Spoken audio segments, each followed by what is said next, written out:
Gimana kabarnya anak-anak sekalian? Baik, Pak. Alhamdulillah kalau gitu.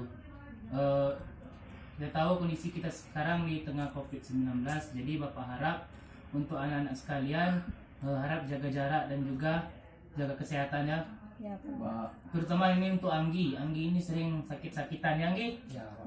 Oke. Sebelum masuk ke materi kita, Bapak terlebih dulu akan mengabsen Ananda satu persatu. Yang pertama di sini ada Tono. Hadir, Pak. Hadir. Anggi. Hadir, Pak. Nopi. Hadir, Pak. Dela. Hadir, Pak. Ika. Hadir, Pak. Agung. Alpa, Pak. Nggak hadir Agung? Enggak. Suratnya nggak ada? Enggak. Apa keterangan ya? Taufik. Alpa. Nggak hadir ya. Berarti jumlah kita 7 orang. Ya, Pak. Yang nggak hadir Taufik sama Agung ya, Ya, Pak. tanpa keterangan. Oke, kita masuk ke materi kita. Sebelumnya materi kita minggu belakang ada yang masih ingat? Tono? Nggak ingat lagi, Pak. Aduh, kemana saja kamu? Main game. Nah, jangan sering-sering ya. Ya. Ada yang masih ingat? Tidak, Materi belakang, pertemuan belakang. Ika mungkin. Ada yang tahu materi kita minggu belakang? Tidak. Nggak ingat, Pak. Bukunya tinggal. Ngopi? Bukunya tinggal, Pak. Kok bisa tinggal? Buru-buru. Jangan ulangi lagi ya. Ya, Pak. Ya. Oke, baiklah kalau tidak ada yang bisa jawab, di sini Bapak jelaskan bahwa materi kita kemarin seputar kemerdekaan. Jadi bagaimana Indonesia merdeka yang diproklamasikan oleh Bapak Soekarno dan juga Bapak Hatta. Jadi sebelumnya itu kan ada perdebatan pertentangan antara kaum pemuda dan juga kaum yang tua, kan? Untuk memproklamasikan kemerdekaan Indonesia.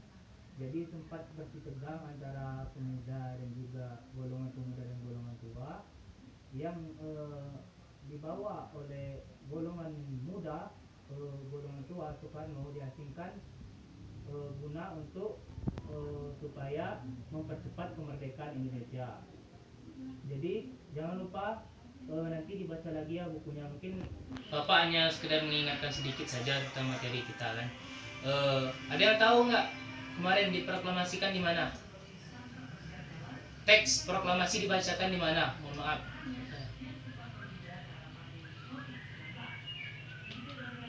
Di Jalan Pegasaan Timur nomor 56 Jakarta. Oke. Bapak rasa itu aja untuk flashback ke belakang materi kita minggu kemarin.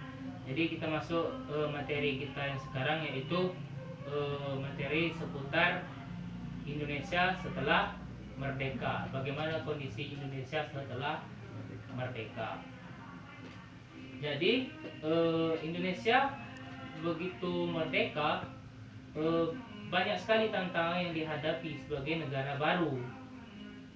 Sebelumnya kita dijajah oleh Belanda, Jepang, dan akhirnya kita bisa merdeka. Tentu pengaruh daripada penjajahan itu masih nampak di bangsa Indonesia gitu. Dan masalah baik ekonomi, politik itu belumlah stabil karena namanya aja negara baru merdeka gitu. Mungkin untuk lebih jelasnya nanti Bapak akan membentuk kalian menjadi 2 kelompok untuk mendiskusikan tentang keadaan Indonesia pasca Indonesia merdeka. Nanti yang perempuan 1 kelompok dan juga yang laki-laki 1 kelompok ya. Anggi sama Tono 1 kelompok. Nah, silakan bentuk kelompoknya. Ika, Dela dan juga Nopi silakan juga bentuk kelompoknya. Bapak tunggu waktunya 30 menit ya untuk berdiskusi dan juga untuk mendalami materinya. Sudah, Bapak silakan.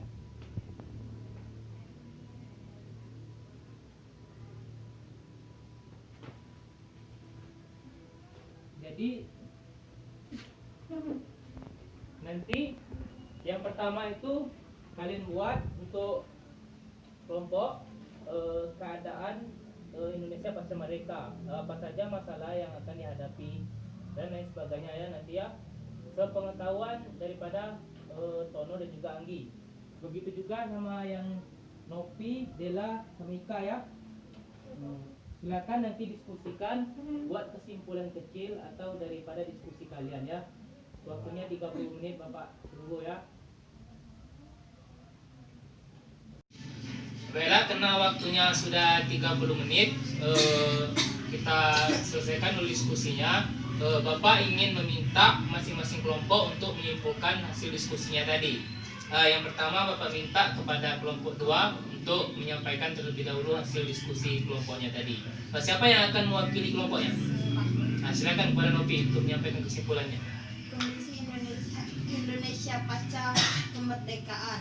1. Masalah mata uang yang beredar di Indonesia begitu banyak. 2. Adanya blokade terhadap ekspor Republik Indonesia. 3. Masalah rendahnya penghasilan rakyat, tingkat kemiskinan.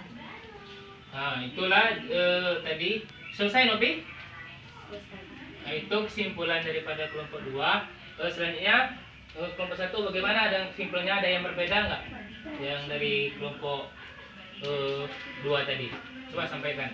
Siapa yang mewakili? Ya Pak. Silakan kepada Tono. Assalamualaikum warahmatullahi wabarakatuh. Waalaikumsalam warahmatullahi wabarakatuh.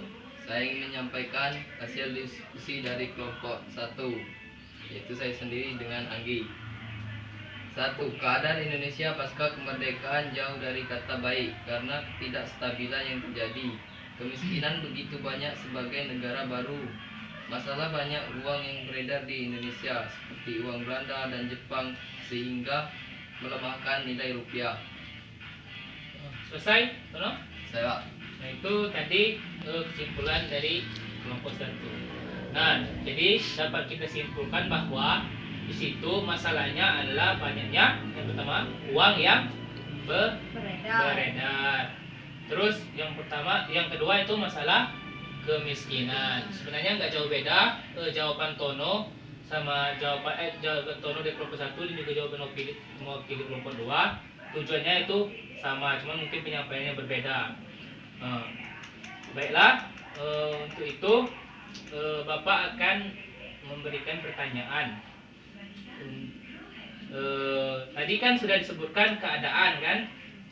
Jadi yang ingin Bapak tanyakan sekarang adalah, ini tidak menutup kemungkinan kelompok 1, kelompok 2 untuk menjawab. Dan ini untuk individu ya. Siapa yang bisa menjawab ya? Nah, bagaimana solusi yang dilakukan oleh bangsa Indonesia dalam menghadapi masalah tersebut? Siapa yang bisa menjawab? Angkat tangan. Ya, Nopi lagi. Ada yang lain nggak? Nggak ada. nggak ada Pak. Nah, silakan pada Nopi. Assalamualaikum warahmatullahi wabarakatuh. Waalaikumsalam. Baiklah, saya akan menjawab pertanyaan dari Bapak. Meminjam uang dari luar negeri seperti Amerika. Nah, itu jawaban dari saudari Nopi. Bagaimana tanggapannya lain dengan jawaban daripada Nopi tadi? Dia menyatakan bahwa salah satu solusi daripada menghadapi masalah yang terjadi pasca Indonesia merdeka adalah dengan meminjam dari luar negeri. Bagaimana? Ada yang lain menanggapi? Menurut jawaban saya, Nah, Anggi. bagaimana blokade yang dilakukan oleh Belanda yang menutup ekspor maupun impor negara Indonesia? Bagaimana pendapat saya? Memang Indonesia meminjam dari luar negeri. Belum begitu berarti bagi Indonesia belum sepenuhnya berhasil. Ada yang lain? Pak. Tidak ada. Jadi itu tadi benang merahnya adalah bahwa Indonesia meminjam ke luar negeri.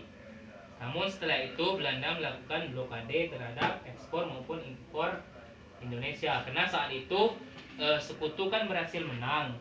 Jadi sekutu itu ingin kembali menjajah Indonesia, yaitu Belanda gitu.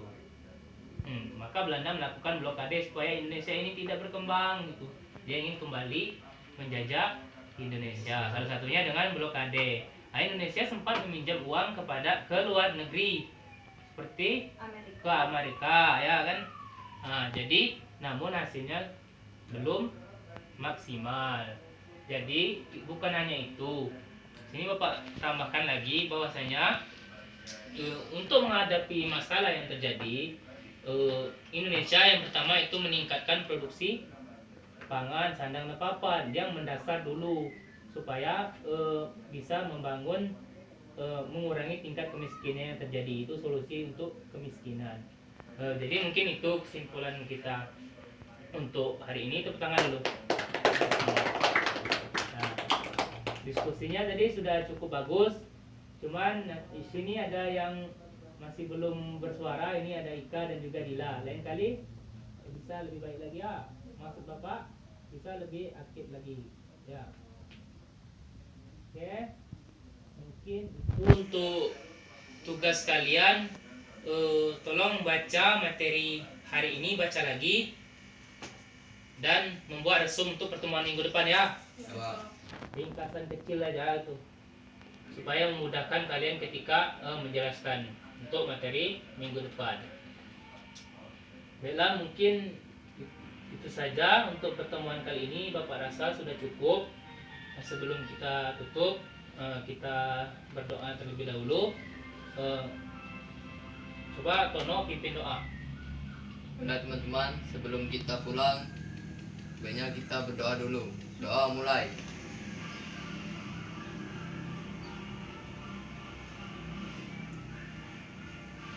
Doa selesai.